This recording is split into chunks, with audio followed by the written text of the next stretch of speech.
BD&J have recovered over $1 billion for their clients. Make the call to BD&J today.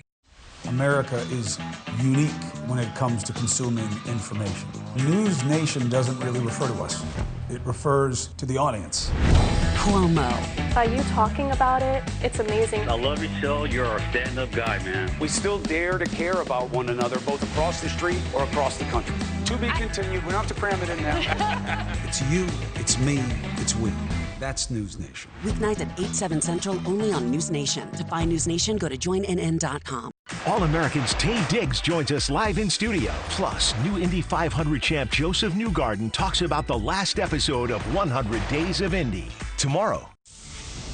Now at 5, from celebrations to mourning, a Murrieta teen is killed. Another is in a coma after a violent crash following graduation night festivities. Loved ones speaking out tonight about the victims. Caught on camera, accused thieves in Beverly Hills snatch a woman's purse off the back of her chair in the middle of a crowded restaurant. And police say this wasn't the suspect's only crime that night. And rail service has once again been halted in San Clemente after another landslide under the historic Casa Romantica. The KTLA 5 News at 5 starts right now. Good evening, I'm Cher Calvin. And I'm Pedro Rivera. Thank you for joining us this evening. We want to get right to our top story, a tough one here. A Murrieta teen is dead and another is in a coma after a violent crash following a graduation celebration last Thursday. The crash happened at the intersection of Winchester and Keller Roads in unincorporated Winchester, and that's where KTLA's Shelby Nelson is live with the growing memorial from loved ones. Shelby.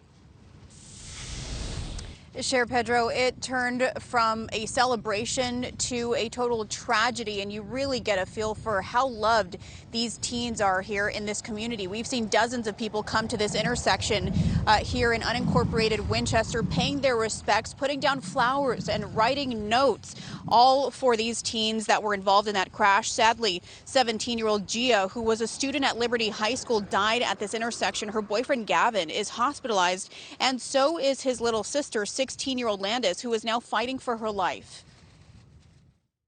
I keep thinking like I want to just text her and talk to her because we were supposed to hang out like this week, and it's just like actually the saddest thing ever. Bailey Honecker remembers Giovanna Rizzo, better known as Gia, who she says was like her big sister, bringing flowers and fighting back tears, remembering the day she first met 17-year-old Gia. A couple of years ago, my parents divorced, and I moved out here not knowing anybody. I went to Murrieta Mesa, and Gia was literally the first friend I ever made at Mesa.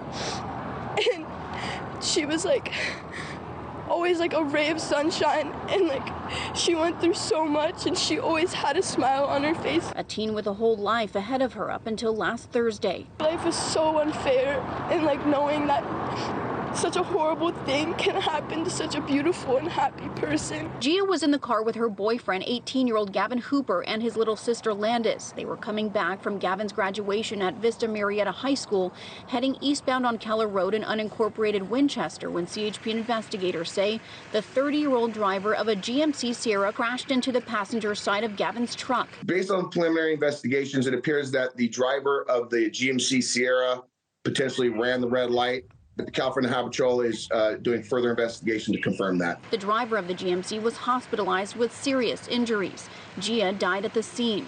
According to Gavin's family, he suffered a fractured hand and other cuts and bruises, while his little sister is now in a coma after suffering from a severe brain injury. Many people like Isaac Aguilera, who played water polo with Gavin, coming to pay their respects, dropping flowers and writing kind words. It's crazy because, you know, I just high-fived him, and like we were like, oh, like congratulations, like we're graduating, like this is it, we made it. Investigators believe alcohol was not a factor in this crash, and tonight there will be a prayer vigil outside Inland Valley Hospital at 7:30 for Landis. Now, in the meantime, we do have both GoFundMe pages set up on our website, ktla.com. One is for Landis and her family, which will hopefully help with any recovery costs. And then another one is set up for Gia, and her family says the proceeds for that GoFundMe account are going to be going to a organization that she volunteered with that was near and dear to her heart. It will help teens and kids who underwent trauma and sexual abuse. Reporting live from unincorporated Winchester, I'm Shelby Nelson, KTLA 5 News. Shelby. Taco truck in South LA hitting two people. Dozens of gunshots rang out just after midnight at the intersection of St. Andrew's Place and Manchester Avenue. Video shows bullet casings scattered across the sidewalks. One man was wounded in the upper body but was expected to survive. Another person was also shot and was treated at the scene for non-life-threatening injuries. It's not clear what provoked the attack. It's now the 5th incident involving food trucks and street vendors in about a week.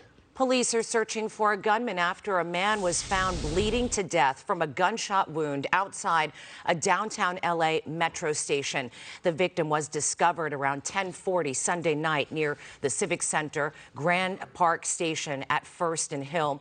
Police say a bus driver pulled over and tried to give medical aid, but the